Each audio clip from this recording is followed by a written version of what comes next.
Hey everyone, welcome to another episode of Prime News. Happy Monday, wearing my Brewer gear, representing Brewers vs. Cubs today. Who knows what's going to happen? But I do want to hop right into the news, and that has to do, first off, with a pair of VR goggles that are coming out specifically for Nintendo Switch.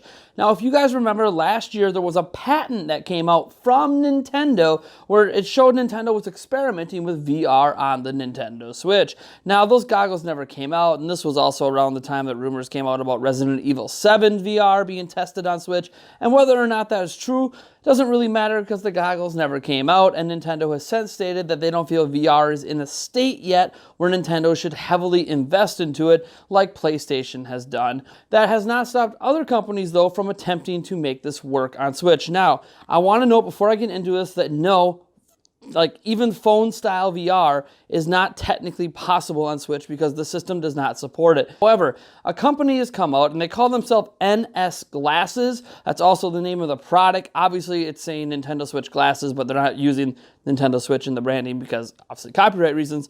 It has come out, and it will be coming out for about $50. It's going to cost more than that. We don't know the final cost. It might be $100 for them if they ever hit retail, but you can get on the mailing list for it now, and then pre-orders open up soon. It's going to be about $50, and you can get these glasses, that's like goggle set that is specific for Switch. Now, you might be wondering, how does it handle VR? Well, what it does, because it claims it's compatible with every piece of software. So what it does is it draws certain colors out from the games and presents those colors with a pseudo 3D effect. Now, I don't actually know what this is like because I've never seen a product actually do that. Usually when you talk about VR, there are products that are built to do VR, or like your phone has VR capabilities, stuff like that. Like there's specific aspects to this that works with VR. This is the first time I've seen a non-VR device trying to be converted in such a way, so I don't know how well this effect works or if it adds anything or if it just causes headaches. I can't know until I put it on. They also claim that the lenses inside it help smooth out the game. Now, this is because the Nintendo Switch, especially in portable mode, only displays at 720p, which is a really super low resolution to use for VR. So they are claiming the smoothing effect simulates a much higher resolution, be it 1080p or 4K. At this point, I have put myself on the mailing list. I am planning to buy a pair of these. And for those who are just wondering, I don't really like VR already, so I'm not going into this optimistic that I'm going to enjoy the experience. However, I am going into this with, I guess, as close to as an objective viewpoint as I can, because I'm not expecting full VR, but what I am expecting is a potential enhancement of the gameplay experience. Now, there are other quote-unquote VR goggles that have been out that are compatible with Switch over time, not made specifically for Switch. This was where you would plug a USB-C dongle into it and it would convert everything, and you would technically get the higher performance rate because you'd be powering the Switch at the same time, so you can get up to 1080p displayed on these goggles that you would wear. But the problem with that is that was more of a theater mode. That was essentially taking your Switch and making it so your eyeballs would see what essentially is a 120-inch screen, which is amazing. And again, theater modes are one of the coolest aspects of VR as it is, and taking a game like that and making it just massive in front of you is great, but that's not actually virtual reality. That's basically creating a home theater experience. So this is the first real attempt to try to auto-convert games into some aspect of 3D. We'll have to wait and see how well that works. So how popular is the Nintendo Switch Online service? Well, we don't have any official figures, and we're probably not going to get any anytime soon. We do know that Tsutaya, a major retailer in Japan with over 1,000 locations, is confirming the Nintendo Switch prepaid cards are selling very well at every location. It's not just in a specific part of Japan. All over Japan, those prepaid cards are selling well. And they're selling, like the most popular one is probably unsurprisingly the year subscription, as that is the best deal of all the bunch. You get it the cheapest, and it's already a fairly cheap service as is. I'm actually curious, on the whole, out of the 20 plus million people that own Switch, how many actually bought the service? I know there's plenty of you out there that are refusing to buy it, but I see a lot more people in my feed anyways that say, I bought the service, I bought the service, I bought the service. Put up a poll, most people bought the service in our community. So I'm very curious to see what the worldwide numbers are for this. But at least for one retailer, one major retailer in Japan, it's very clear that people are buying the Nintendo Switch Online service, at least in Japan on the whole. So Shenmue 1 and 2 HD might be coming to Switch. There was a poll conducted with fans to find out what they wanted in the Ages collection on Switch. And while Jet Set Radio won the poll, Shenmue came in at number 2. And now they are in serious consideration of bringing the game to Switch, although we shouldn't expect it anytime soon. Here are what some representatives from Sega had to say. First, this is from the localization director at Sega. The fans have really shown their love for Shenmue, and for that, I really am grateful. Personally, I think it'd be great if you could play Shenmue on the Switch, anywhere. And then, the localization producer went on to say this. Whether or not we can do something like that in reality, we're taking the fans' opinions into consideration. Following up on that might take some time, but it's definitely something I want to consider. So what appears to be happening is that while they're not sure if it's even technologically possible, they are in serious considerations for it, and if we are going to get it, it's going to be a while. End of 2019, maybe 2020. It's going to take them a while to figure out how to make it best work on Switch. Our next story actually deals with EA loot boxes. So you can get FIFA 19 on Switch, and that's really the only reason we're talking about this, because it's the only game on Switch from EA that has loot boxes. FIFA 18, now FIFA 19. And now we know that the loot boxes have a very bad percentage when it comes to getting things, even worse than a lot of mobile games. A lot of free-to-play games, you buy virtual currency, you buy loot boxes, and there's a percentage to get what you want, right? Usually it's around 5% or so to get the ultimate best. Like I play Tap Sports Baseball. When you open a Legend pack, it's something like, I don't know, like 8% chance to get the top person, I believe, last I checked. 100% chance to get someone over a certain type of rating, like 3.5 star or higher. And then like a 50% chance to get a 4.5 star or higher, stuff like that. But on FIFA, it's worse. They've been hiding this information for years, but for certain legal reasons, they've now had to make it public, and the percentages are bad. Here's an example of one of the packs. 100% chance for a 75 plus rated player, 41% chance for an 82 plus rated player, 4.3% chance for an 85 plus rated player, and a 1% chance for the ones to watch player. Or I should say less than 1%. It's even worse than that. Premium Electrum Players Pack is what we're talking about.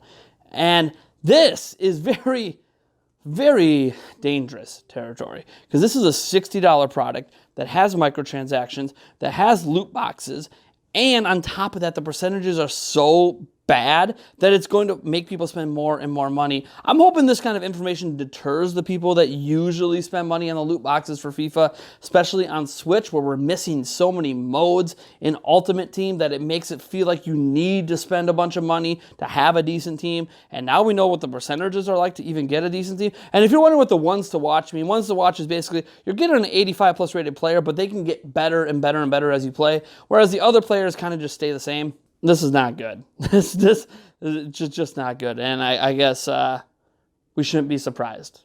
It's EA. And the last story we're going to talk about today is actually an update on a story we did over the weekend. Now, on Saturday, I put up a quick reaction video to some news that came across my desk about how there's certain DLC within LEGO Worlds that is not downloadable on the platform, even though it can be used offline, because it requires the Nintendo Switch Online account.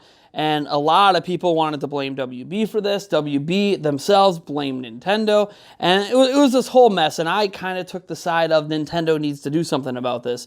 And I first need to apologize on one aspect in particular. Throughout the video, I kept saying paid DLC. I clarified, like literally the first comment ever made on the video was me clarifying that it's actually a free DLC thing that I'm talking about, not paid.